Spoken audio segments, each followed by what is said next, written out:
I'd love to just go down that way.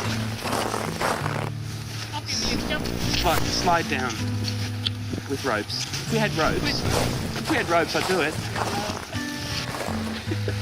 Yeah, see. I can try and do it. Might have moved it around now. Oh, yeah. Thank you. As long as you're allowing that. Albert. Yeah, Albert, where is he? What?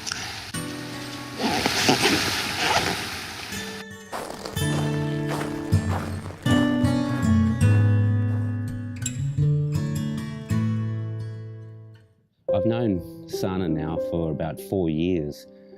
Doesn't seem like a long time, but when you meet somebody and you just gel and have that connection, it kind of doesn't matter whether you've known them for 20 years or 20 minutes. It was one of those situations. It's a funny old story how we met. We kind of just became online buddies. Well, wouldn't even say buddies. We were just.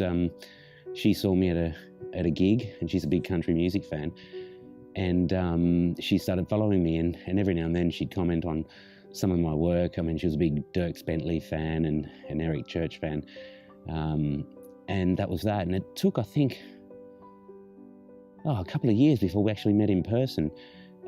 She saw me at the Country to Country C2C in London, and tapped me on the shoulder, I think, and the same thing happened in Nashville at CMA Fest on the riverfront.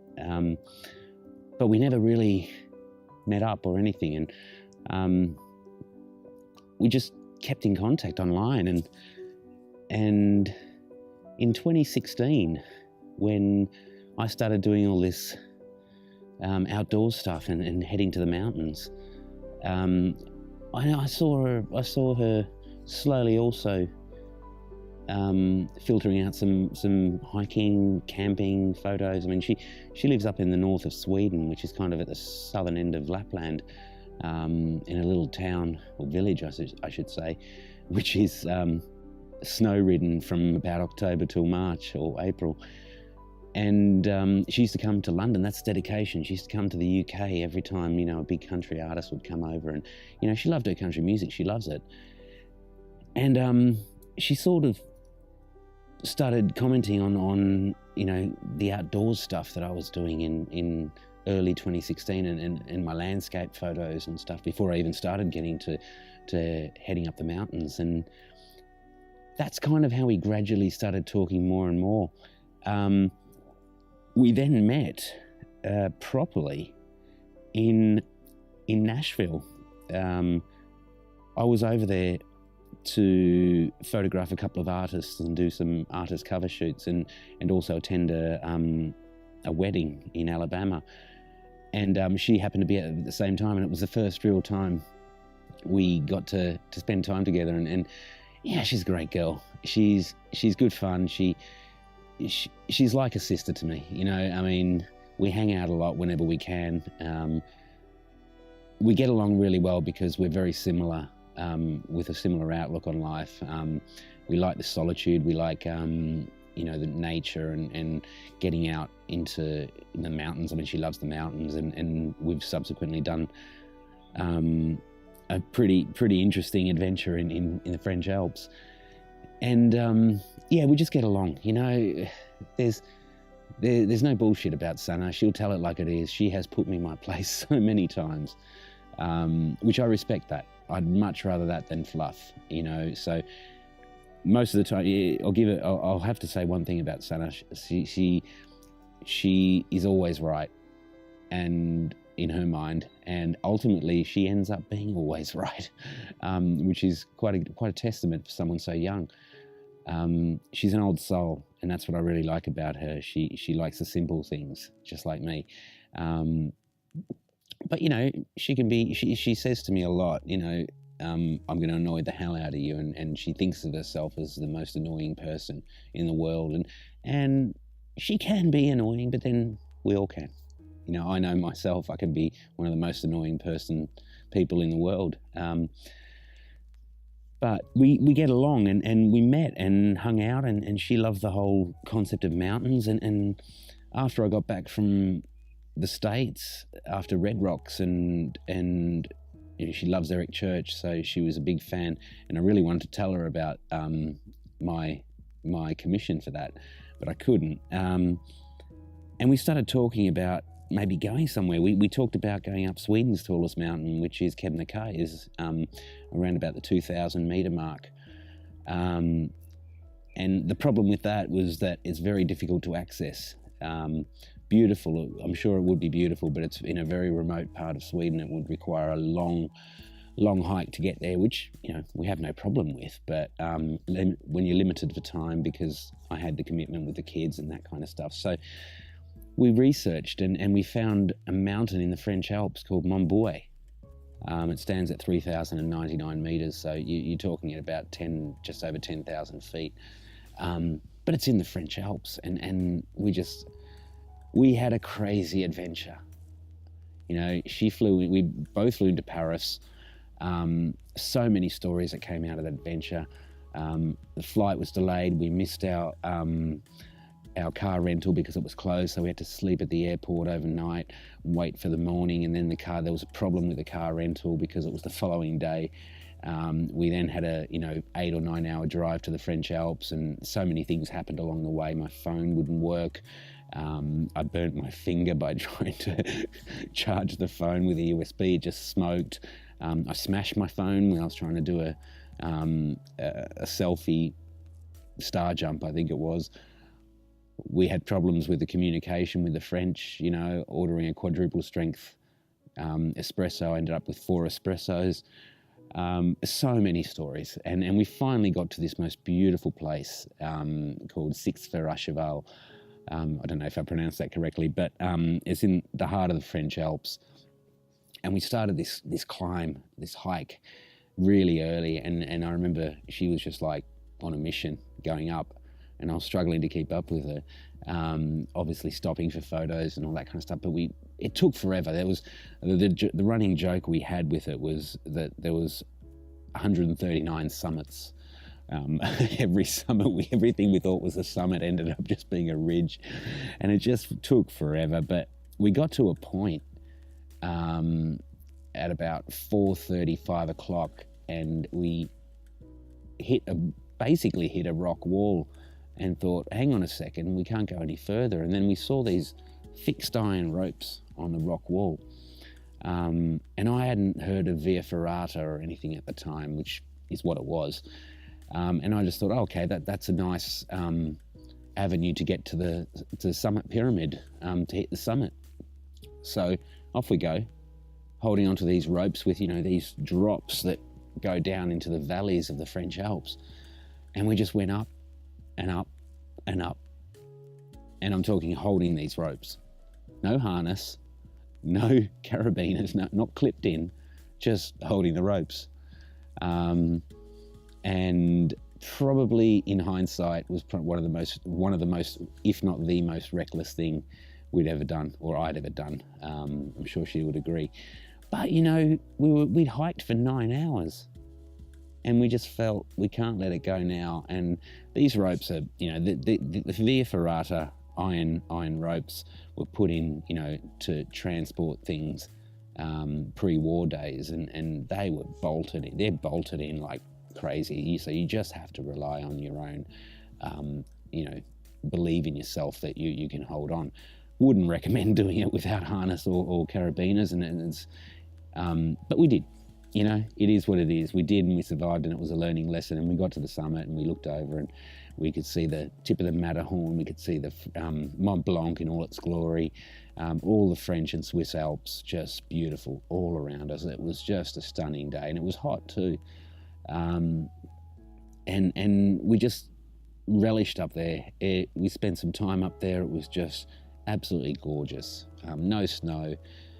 Just another moment to savor. And I remember when we talked about this, I'd only ever been up a mountain on my own, never really been with anybody, And I was kind of a little bit hesitant because, for me, the mountains are all about solitude and allowing my brain to think or renewing my creative juices or getting myself out of a slump. And the idea of going up with somebody kind of,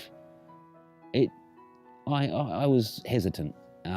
Even though, sauna's good fun, but I just thought, what are the dynamics going to be like? I usually go at my own pace and all that kind of stuff. But what I learned from that day was that it's a totally different experience in a really good way.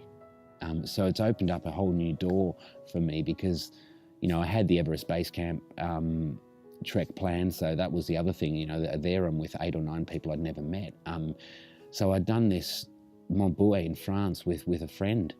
And yeah, we got along, and the beauty and what I really found out of that, what I took away most from that, not summiting a French Alp, not traversing a cliff via iron ropes, was that 2 people that go on a hike together or spend that time in nature with everything stripped away, and it's just you and nature and this other person, will take away something that's lifelong.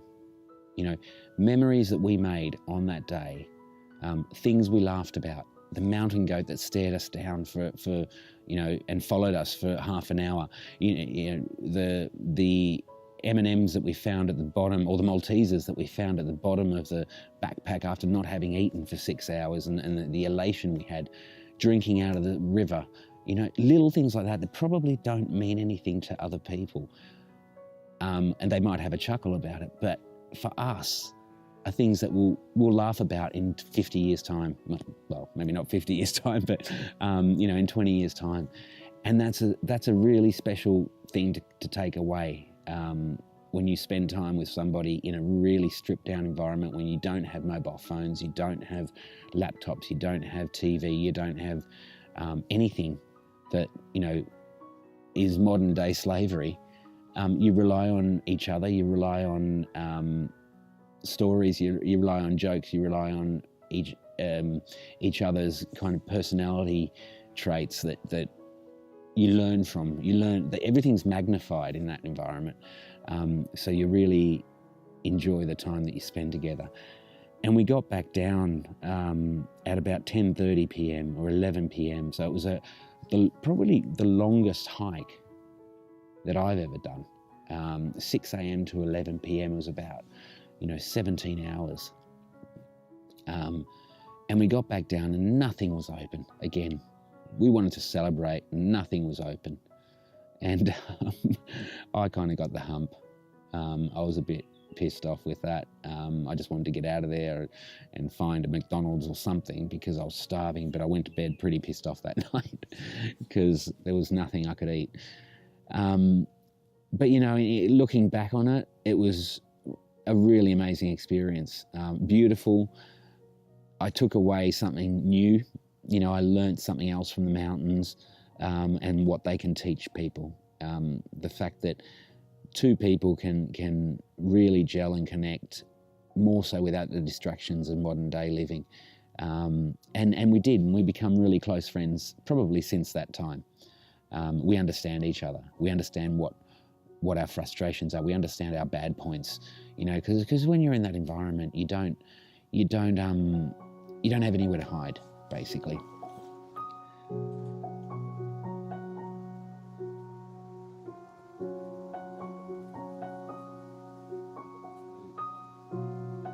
Yeah, I got back to the UK with a real buzz, even probably my only time that I felt like a thrill seeker, getting up that rock cliff via Ferrata with no carabiners and no harness. I kind of look back, that's bad.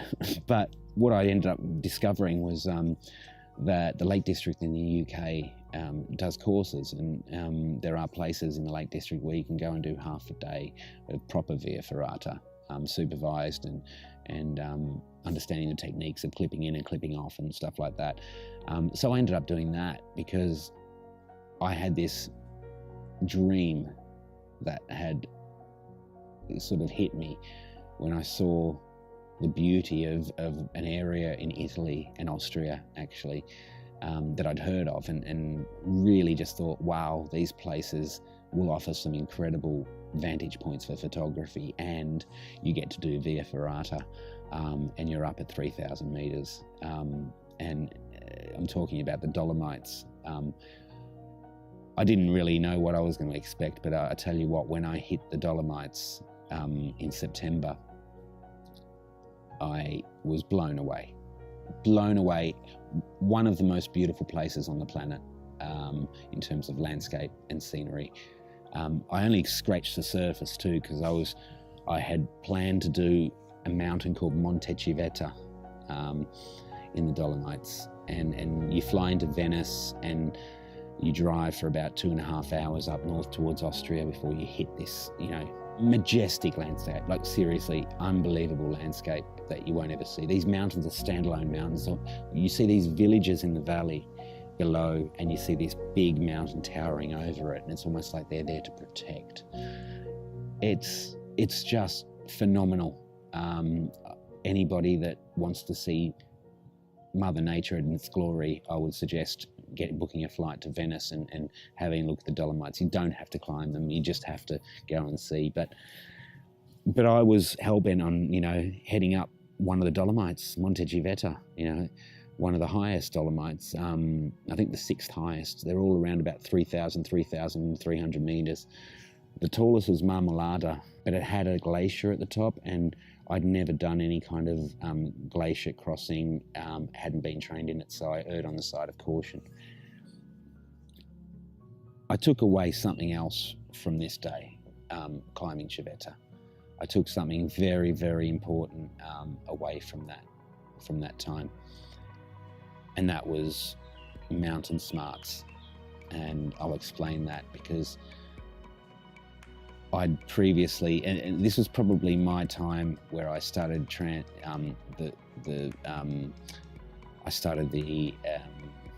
transition between an obsession to life balance and understanding the difference. Previously, I'd been wanting to go higher and higher and higher and hit the summit and look at that trig post, and really that all became irrelevant to me on this trip. I was alone.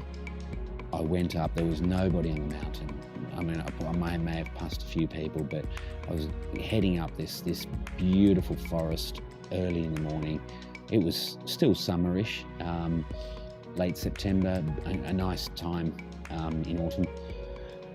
And I headed up, and I was really excited about hitting the Via Ferrata, because I'd learned it now, and I had my harness and helmet and carabiners, and it just went on forever. But it was just a stunning hike across this rocky moraine, that valley after valley after valley, ridge after ridge after ridge. Eventually I hit the Via Ferrata, and I thought I saw this rock wall that just went up, and I was just blown away. I wasn't afraid. This is the other thing. You can't be afraid. You've got to be respectful, but you can't be afraid. Hesitation will kill you. So I tackled it head on, started clipping in and started climbing up. Now, as a photographer, you have to usually append twice the amount of time to what a recommended hike time is, because you are obsessively stopping and taking photos and taking every moment in and documenting it, which I'm glad. But that's one thing I learned. I learned that because I was about 200 meters shy of the summit ridge, and I looked at my clock, and it was 5 p.m. Now, end of September, the sun tends to start setting at about 7. And I thought, okay, I stopped. I managed to unclip. I sat on a little ledge which had a bit of room, and unhooked my backpack and sat down for a minute and thought, hold on a second, let me see. 200 meters climbing a rock wall takes a lot longer than 200 meters ascent and hiking. then I didn't really know. I mean, my altimeter said I was about 350 meters from the summit. So I really thought, okay, another 150 meters hiking up on a ridge to the summit. I don't know how long this is going to take. And I looked down and I had about 500 meters of drop below me that I had to climb down with the via ferrata. And I thought, I'm not doing this in the dark. If I was to go up to the summit, I would be heading down in the dark. And I battled with my mind. You know, I was still of the mentality, I need to summit. It's a failure if you don't summit. Bullshit is what I learned. But I sat there looking across at the Dolomites, just admiring the sun going down slowly, and these peaks, these beautiful peaks that are unlike any other place on earth. And I battled with it. 20 minutes later, I made the decision to head back down. 200 meters shy of the summit ridge. It reminded me of Meru, the film, where Jimmy Chin, Konrad Anker, and Renan Ozturk failed to summit by 100 meters because of bad light. And I thought, yeah, that's mountain smarts. My whole outlook changed. I mean, yes, I was heading down in the dark eventually, but I'd done the rock wall, which is what was my priority, to be done before the sun went down. Okay, I had to cross ridge after ridge of scree and valley after valley in the dark with my head torch, but I was on flat ground. You know, there was no technical aspect to it. It was a long day, again, 18 hours by the time I got back down, but I was so proud of not summiting. You know, I can say that. I was proud of not summiting. And that's something really important, because what I realized that day is that it's not about the summit. It's about the journey. And I take away a lot from that climb. I got back down, and guess what? Nothing was open. And I was starving. And I came across what I thought were aliens in the sky. I think it was probably lack of food and 18 hours of hiking that made those stars look like aliens or UFOs or something. But it was just another experience that I will take away. The mountains can teach you everything about life. It's not the destination, it's the journey that you take, the stuff you see along the way. And the most important aspect of that trip to me was the fact that I learned to respect nature. Anyone can go for a run up a mountain, anyone can go for a hike in the forest without being oblivious to the fact that you are in the most powerful force on earth, and anything can change. If I had summited that mountain, I probably would have been stuck up there without the proper gear. And I thought, no, you know, I'm at over 3,000 meters, 10,000 feet.